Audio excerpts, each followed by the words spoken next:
So, I recently came across a Lion King collectible card booster pack from 1995, and I thought it would be funny to share its contents with you. But first, let's take a look at the cover of the said booster pack. We got Simba standing in a void.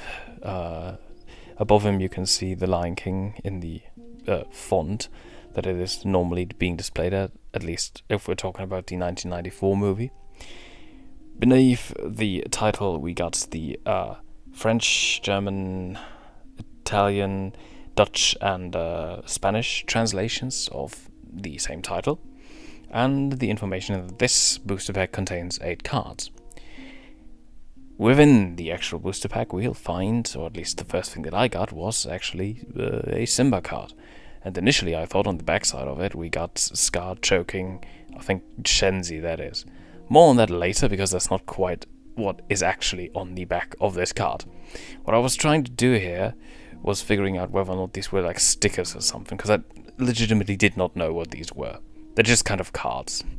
Next one we got a Shenzi, Benzai, and Ed, even though we only got Ed on the front of this.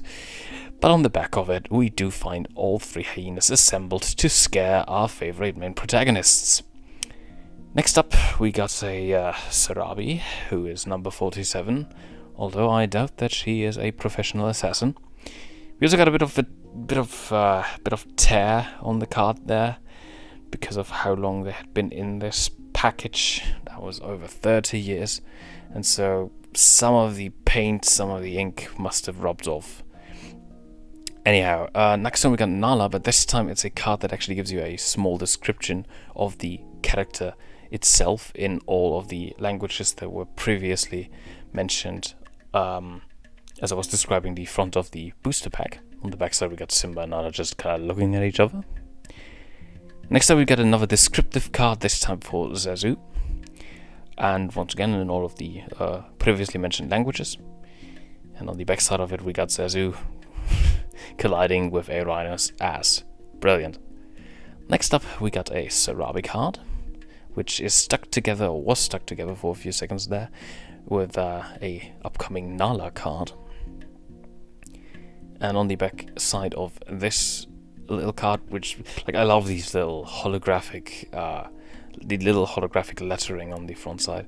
We got Sarabi looking at baby Simba, and yet again a bit of the ink has worn off.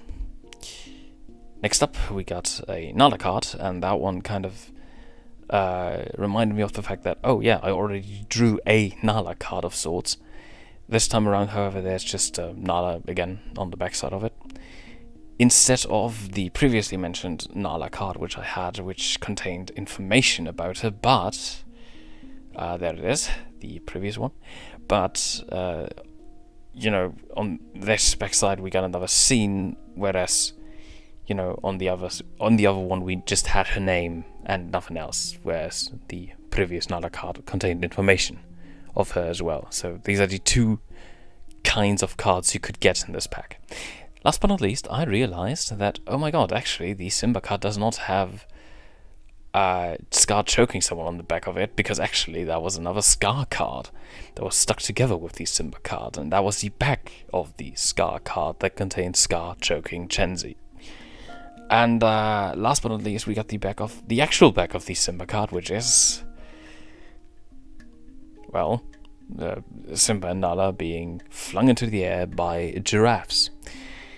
And that's the contents of this entire booster pack. I have to say, I kind of really do like its vintage quality, and I do like the idea in and of itself. It's kind of neat to collect. Like, sure, it doesn't really have some sort of interactive aspect to it, but in general it's just kind of nice to have. And I can 100% see kids back in 1994, 1995 probably, because these came out in 1995, trading those on like a playground or on the schoolyard, whatever, because they're neat. Specifically the little silvery golden lettering give them a bit of a pseudo qualitative quality to them. Wait, that doesn't make it. Never mind. That gives them a bit of a quality to them, like a bit of a manufacturing quality, even though it's not like anything too special, but it's nice. Once again, I like the more vintage designs that they used as well. So yeah, that's all I have to say about that. And I'll probably be back with more regularly scheduled videos later this year. And by this year, I mean presumably this month. Good night and good luck to whomever you are.